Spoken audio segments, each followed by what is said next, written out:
Selamat pagi pemirsa, apa kabar Anda di pagi hari ini? Senang sekali saya Graciela Taime dapat menjumpai Anda dalam Berita Papua. Sejumlah informasi menarik dan teraktual telah berhasil dirangkum tim redaksi kami. Berikut 3 berita utama hari ini.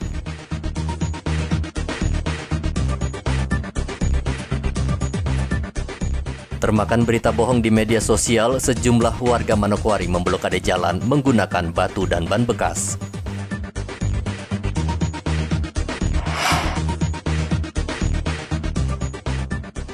Cuaca buruk dalam 2 pekan terakhir membuat harga ikan di Pasar Wamanggu Merauke mahal.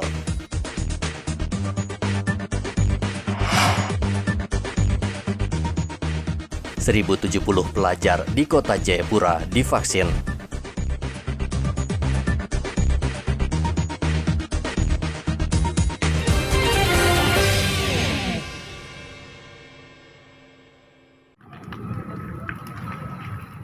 Jalan Jenderal Sudirman di Manokwari, Papua Barat, Kamis kemarin tidak bisa dilalui kendaraan karena diblokade sejumlah warga. Blokade jalan dipicu berita bohong yang beredar di media sosial yang menyebutkan seorang narapidana tewas ditembak polisi saat kabur dari lapas Manokwari.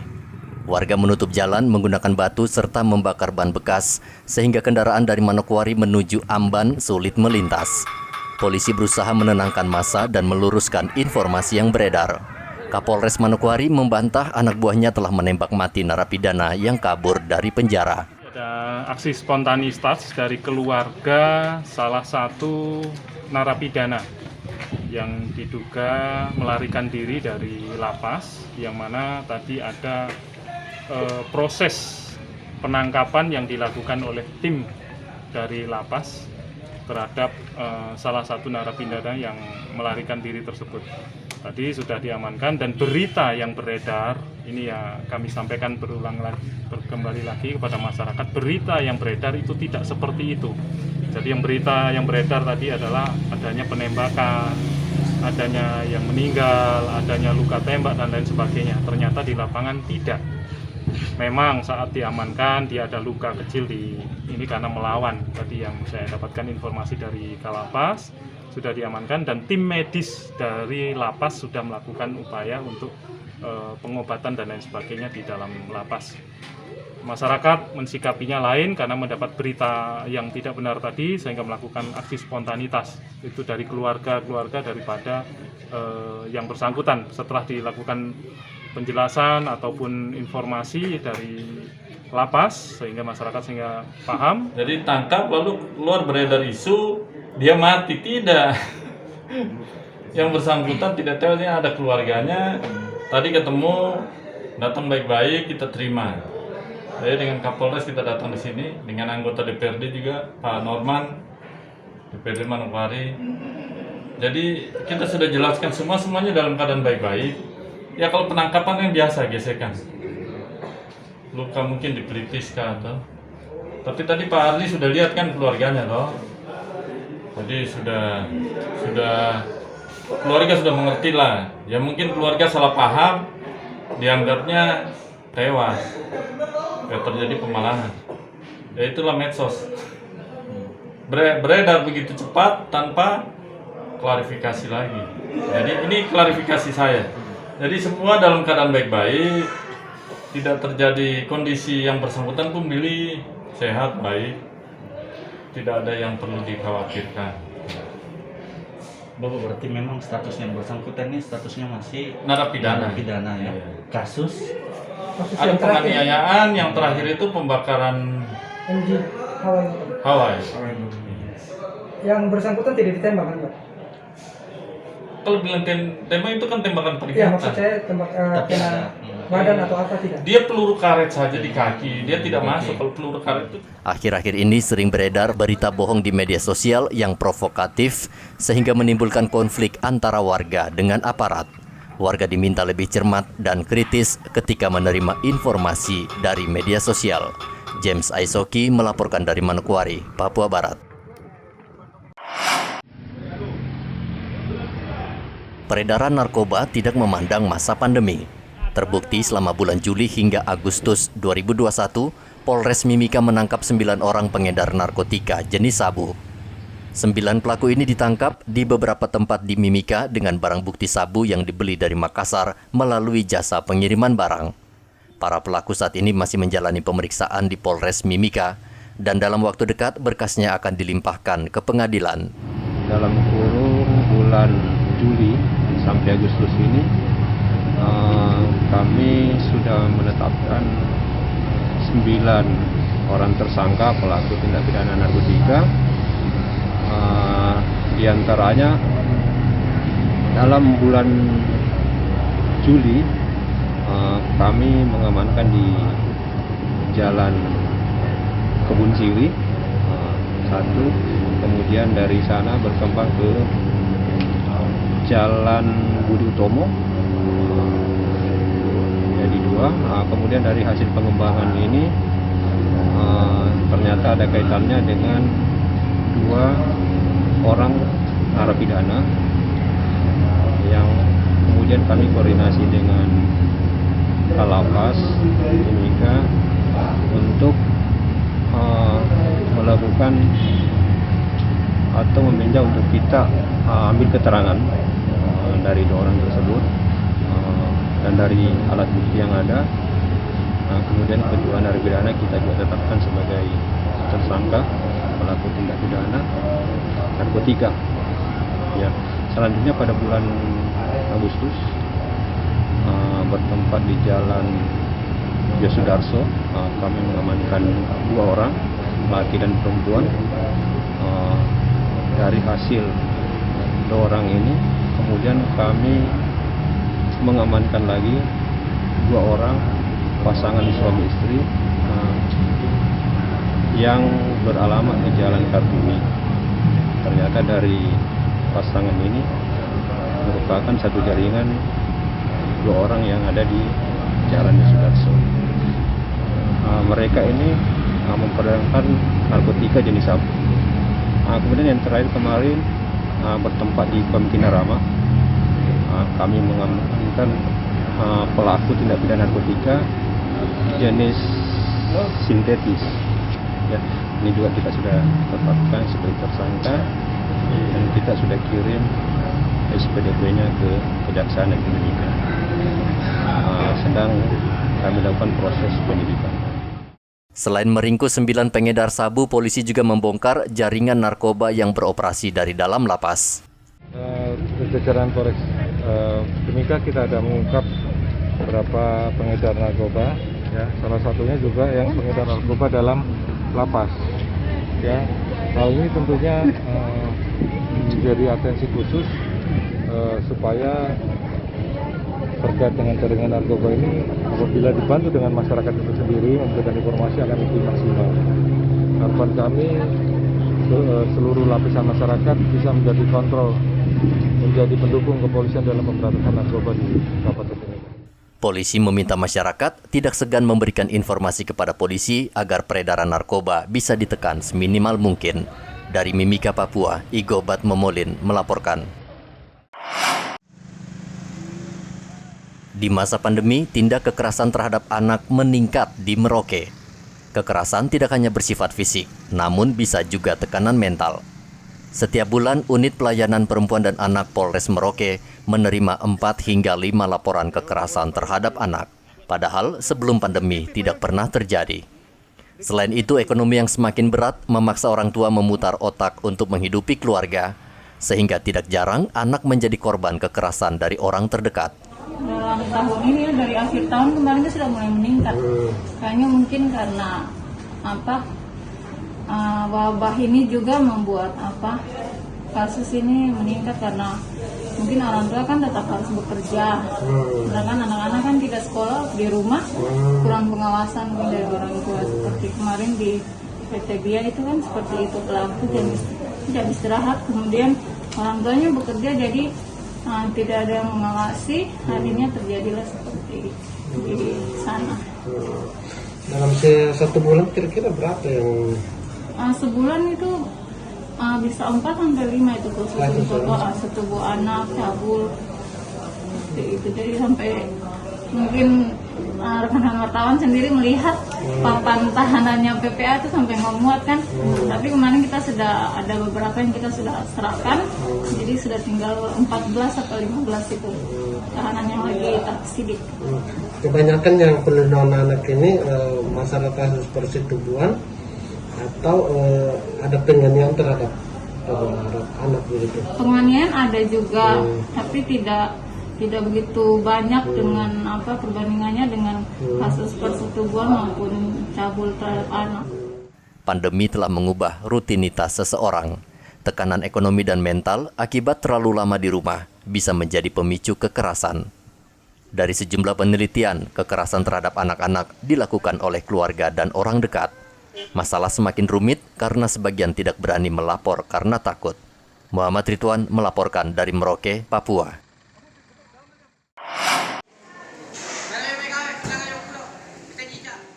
Harga ikan di Pasar Wamanggu Merauke belakangan ini mahal. Kenaikan harga ikan ini disebabkan cuaca buruk yang melanda Merauke akhir-akhir ini, sehingga nelayan tidak berani melaut. Beberapa pedagang di pasar ini bahkan sama sekali tidak menjual ikan laut karena kehabisan stok. Pedagang hanya menjual ikan rawa yang dijual Rp70.000 per ikat. Ini masih ombak. Ombak ya? Sampai berapa meter ombak itu? Sampai 3 meter. 3 meter. Nah ini banyak yang tidak jual juga karena memang ikan lautnya tidak ada. Ikan laut tidak ada. Biasa harganya berapa? Biasa harganya berapa, Pak?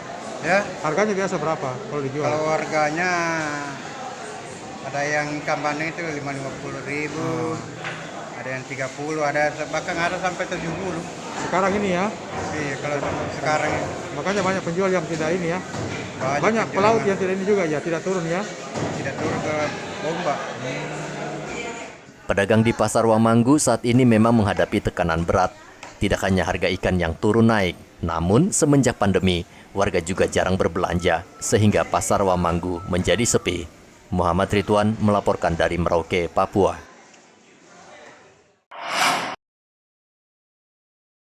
Penyelenggaraan PON ke-20 di Papua Oktober mendatang akan diliput secara luas baik oleh media cetak, online maupun elektronik. Panitia PON menerima 1.157 jurnalis yang akan bertugas meliput pertandingan di 4 venue penyelenggaraan PON, yakni di Kota Jayapura, Kabupaten Jayapura, Merauke, dan Mimika. Kartu peliputan jurnalis akan dicetak dan diserahkan pada saat pelaksanaan PON nanti. Wartawan yang tidak memegang kartu peliputan tidak akan diperbolehkan masuk dan meliput di arena pertandingan. Panitia memang memperketat peliputan PON di Papua karena masih dalam situasi pandemi. Yang hasilnya cukup luar biasa ya, 1.157 orang wartawan yang nantinya bertugas meliput di pelaksanaan Pekan Olahraga Nasional 20 tahun 2021 di Papua. Ini akan terbagi ke 4 klaster, yaitu Kota Jayapura, Kabupaten Jayapura, Merauke, dan Mimika. Nah, kita berharap bahwa PON kali ini akan diikut secara baik, terutama objektif, dan teman-teman wartawan akan memberikan peliputan yang terbaik ya. Maksudnya supaya apa yang menjadi hak atau siapa yang menjadi penang, itulah yang ditulis secara baik oleh teman-teman wartawan yang akan hadir. PON Papua akan menyediakan akomodasi, konsumsi, transportasi lokal. Transportasi lokal yang dimaksud panitia besar Pekan Olahraga Nasional adalah transportasi berupa. Untuk memperlancar tugas peliputan, para jurnalis bisa memanfaatkan media center di seluruh venue PON dengan fasilitas komputer, jaringan internet, akomodasi makan minum, dan peralatan pendukung lainnya. Selain itu, jurnalis yang akan meliput diwajibkan menunjukkan sertifikat vaksin. Hendra melaporkan dari Kota Jayapura, Papua.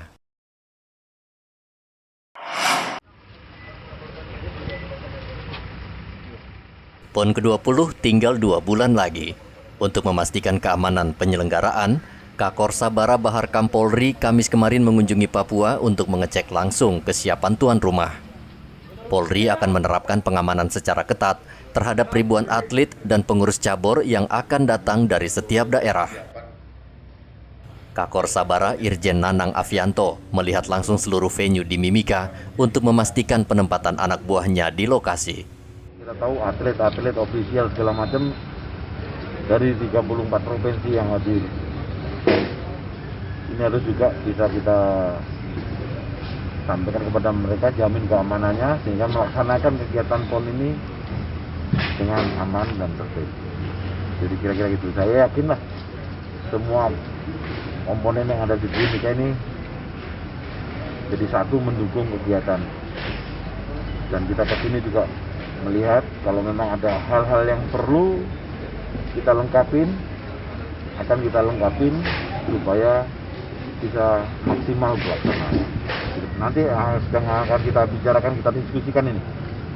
Jadi ini dalam perencanaan itu sehingga nanti kita akan tahu porsi idealnya berapa, karena kegiatan pengamanan PON dimanapun tempatnya standar pengamanannya juga sama, sehingga kebutuhan personil dan peralatannya pun ini akan dilengkapin semaksimal mungkin sehingga bisa terjalin dengan bagus pelaksanaannya. Kemarin saya lihat ada beberapa yang sudah siap ya. Nah, dilihat dari tempatnya yang kemarin yang kalau kita lihat yang untuk jalan cepat itu di Kuala Kencana, kemudian venue kalau kita lihat yang kemarin itu tempat untuk biliar, untuk panjat tebing, untuk atletik itu sudah kita lihat semua dan sedang menuju proses kesiapannya. Dan ini juga waktu kan tinggal 2 bulan lagi. Ya paling tidak ini nanti bisa lebih disempurnakan lagi supaya nanti atlet-atlet itu bisa melaksanakan kegiatannya dengan baik. Dan ini tentu menjadi kebanggaan daripada masyarakat Mimika pada khususnya dan umumnya masyarakat Papua, bahwa menjadi tuan rumah itu adalah hal yang luar biasa sekali. Dan ini tentunya kita harus kontribusi aktif untuk ikut membantu mensukseskan kegiatan PON. Sementara itu di Merauke, Wakil Bupati, Kapolres, dan Panitia PON menggelar rapat virtual bersama Kapolda Papua. Panitia PON memastikan Merauke sudah siap menggelar event olahraga terbesar nasional. Tentang keamanan ya, kita sudah menjelaskan. Ya, mungkin sarana yang belum 100% aja, yang di bina-bina tempat asrama atlet, terus jalan-jalan masuk itu banyak yang tadi di laporan kita itu belum itu. 100%. Masih dalam tahap ini masih ada 1 bulan ini belum. Memang kita harus kejar memang. Terus masa tadi sama Pak Kapolres tentang dengan PP ya, karena pendanaan. Jadi kita mau rapat koordinasi lagi sehingga begitu hari yang tentukan kita sudah siap dan mau nggak mau harus sudah siap. Masih mampu terkejar Pak dengan tenggat waktu yang ada? Ya kita optimis, insya Allah masih bisa terkejar. Yang penting dana pendanaannya tadi clear, insya Allah cepat dikejar. Masih banyak di asrama-asrama, di Filipina, di lapangan itu masih belum selesai. Tahap finishing itu Pak ya? Secara rinci sudah kita dalam laporan secara rinci sudah ada. Yang penting kita kompak, konsisten dengan tugas kita masing-masing, insya Allah semua masih bisa terkendali. Kita semua posisi sudah tinggal kita gelar pasukan. Gelar pasukan terus jalan. Itu. Sedangkan masalah bangunan kan bukan untuk kita. Bangunan yang tinggal finishing itu kira-kira demikian. Untuk jumlah anggota TNI Polri Pak yang disiapkan untuk pengamanan? Ada. Mudah-mudahan tidak ada perubahan. Apa yang sudah dikontekskan oleh kita sudah ada. Tapi kalau ada penambahan kemudian hari ya kita akan. PON ke-20 akan digelar 2 Oktober mendatang di 4 lokasi. Agar berjalan aman di masa pandemi, Presiden menginstruksikan seluruh warga di sekitar venue wajib divaksin. Sertifikat vaksin nantinya bisa digunakan untuk menyaksikan pertandingan. Igo Batmomulin dan Muhammad Ridwan melaporkan dari Mimika dan Merauke.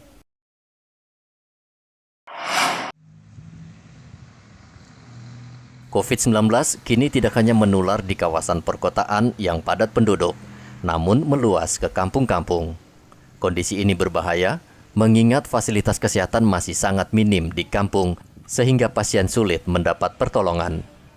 Dinas Kesehatan Merauke telah membentuk Satgas COVID-19 tingkat kelurahan dan kampung. Satgas ini akan bertugas memantau warga yang diisolasi mandiri. Kampung itu harus dibentuk tim penanganan COVID setingkat, bahkan sampai setingkat RW. Di sana ada beberapa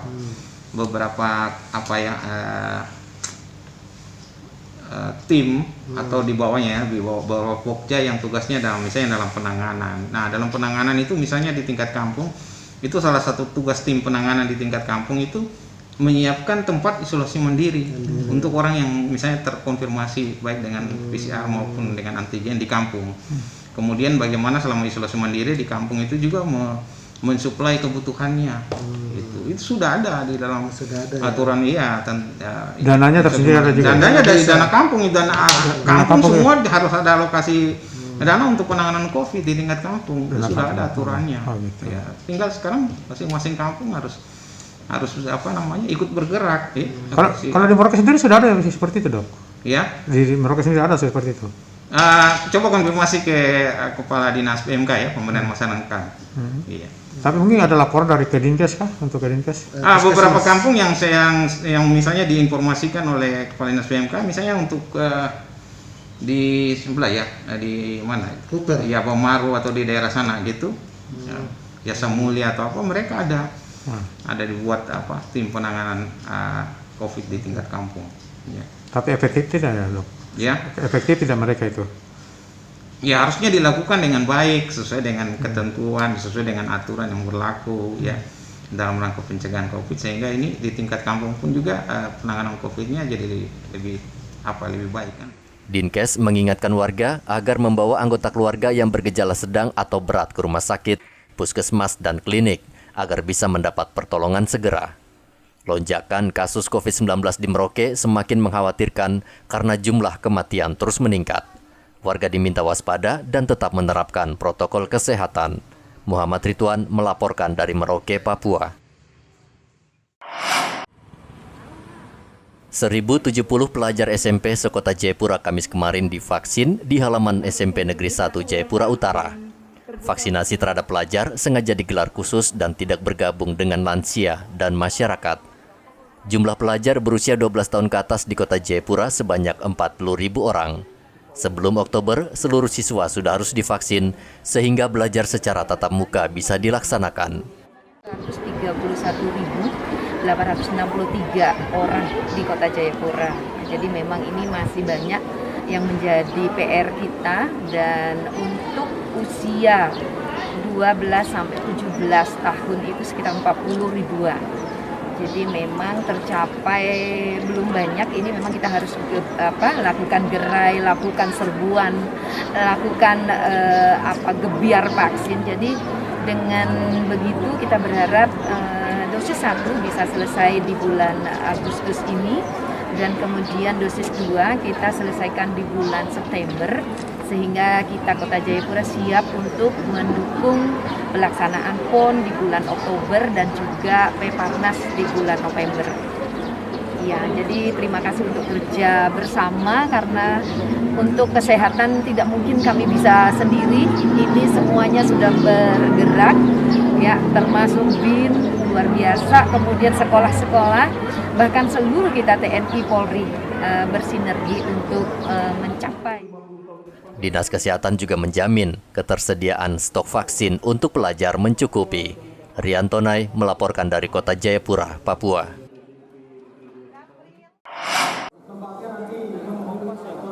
Vaksinasi massal gencar dilakukan Pemda Merauke agar target sebelum Oktober bisa tercapai. Saat ini, dari target 150.000 orang, sudah 80.000 warga yang divaksin. Pemda terus menggaungkan pentingnya vaksinasi untuk menangkal serangan COVID-19, kecuali bagi mereka yang menderita penyakit tertentu. Dinas Kesehatan Merauke juga terus menghimbau warga agar datang ke gerai vaksinasi. Ada beberapa masyarakat yang tidak dapat divaksin, Dok? Ya, tentu pada saat vaksinasi nanti akan dilakukan screening oleh tim kesehatan. Ada dokter yang akan melakukan screening untuk menentukan seseorang bisa divaksinasi atau tidak. Yang rata-rata biasa diidap oleh masyarakat Merauke untuk yang tidak dapat vaksin itu penyakit apa, Dok? Ya, paling banyak ya tensinya tinggi. tensinya tinggi. Cuma misalnya pada saat kegiatan saat ini kan itu oleh teman-teman dari seksi penyakit tidak menular kan sekaligus melakukan screening, pemeriksaan. Jadi mereka ada sekalian periksa gula darah di sana, periksa kolesterol, periksa apa, tekanan darah, semua diperiksa. Sekaligus untuk screening penyakit tidak menular. Kalau usia lanjut dok, batas umurnya berapa tahun dok? Usia lanjut? Tidak ada masalah, mau berapapun. Oh gitu, selama 60 pun juga bisa. Selama mau ya Jadi dok? semua, pokoknya vaksinasi sekarang intinya umur 12 sampai ke tahun 12 tahun ke atas. Oh gitu. Tapi sampai 17 tahun misalnya untuk area sekolah nanti mungkin supaya tidak terjadi kerumunan yang banyak, mungkin akan kita lakukan per sekolah. Per sekolah ya. Dari 60% warga yang divaksin, setidaknya 5% tidak bisa divaksin karena memiliki penyakit penyerta atau komorbid. Orang dengan komorbid tidak memiliki daya tahan tubuh cukup sehingga sangat berbahaya ketika divaksin. Muhammad Ridwan melaporkan dari Merauke, Papua.